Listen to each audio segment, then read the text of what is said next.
Chapter 43, taha wairua, our spiritual dimension. The fourth cornerstone identified in Te Whare Tapawha is that of our spiritual dimension, our wairua. This is arguably the least tangible of the four cornerstones, and yet it is within this dimension that much of our long-term healing can take place. So what is our spiritual self? How do we explain and accept something that has no concrete physical manifestation? It is easy to reject such a notion as irrelevant or even as non-existent, but that depends on what we are looking for when we seek to recognise a spiritual presence and expression in our lives. I have written somewhat wryly on the matters of words I was hearing, voices, thoughts and information that would flash into my mind in my phases of acute unwellness. The truth is, I will never really know whether my insanity was heightening a kind of spiritual reception or perception, or whether everything I was seeing and hearing was a product of my own rapid-fire thought disorder. Manifestations of spiritual and religious experiences are a common theme among people with experience of mental illness. Certain concepts recur too, such as the use and recognition of codes, a sense of connection to past lives, encountering manifestations of Christ, God, or Satan, and the experience of feeling caught in the middle of a greater spiritual conflict between unseen forces of good and evil. What is the nature of the relationship between mind and spirit?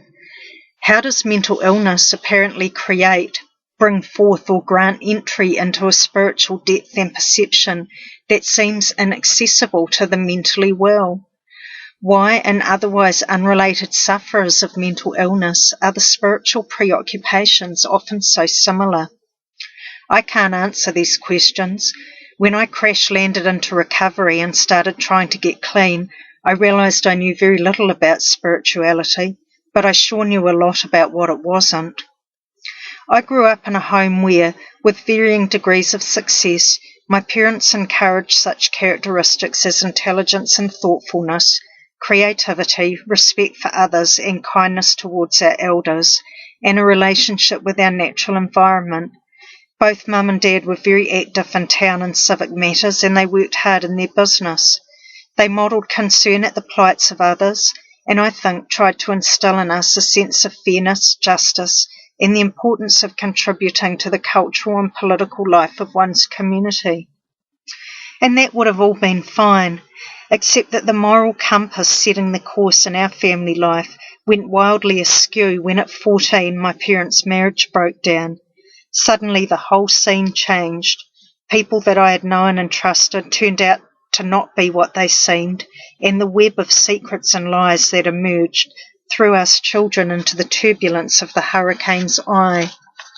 As an adolescent, I struggled and failed to reconcile the way that we had been brought up with this new set of circumstances, behaviours and players in the family drama.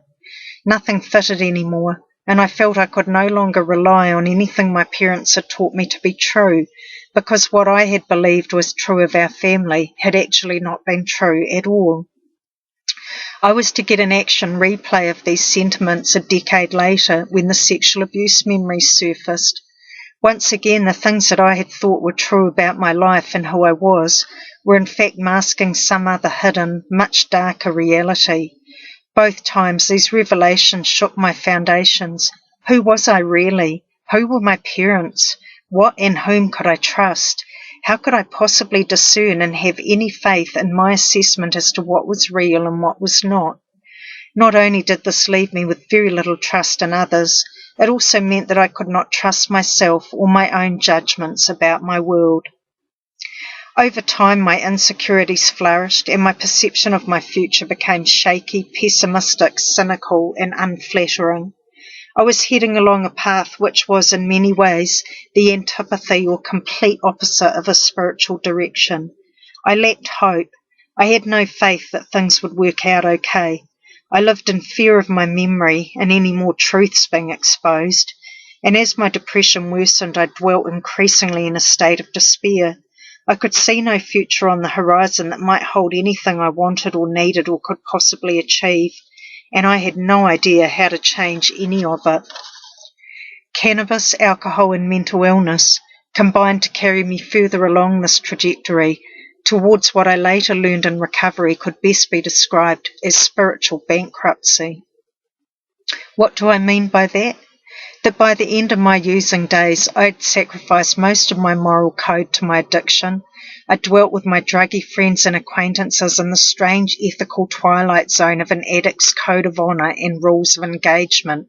Don't steal your mate's drugs. Don't be a narc. If someone does you over, do them over worse back.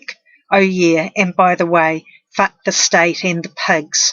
That's the kind of stuff that floated round in my head and those of my peers, festering away.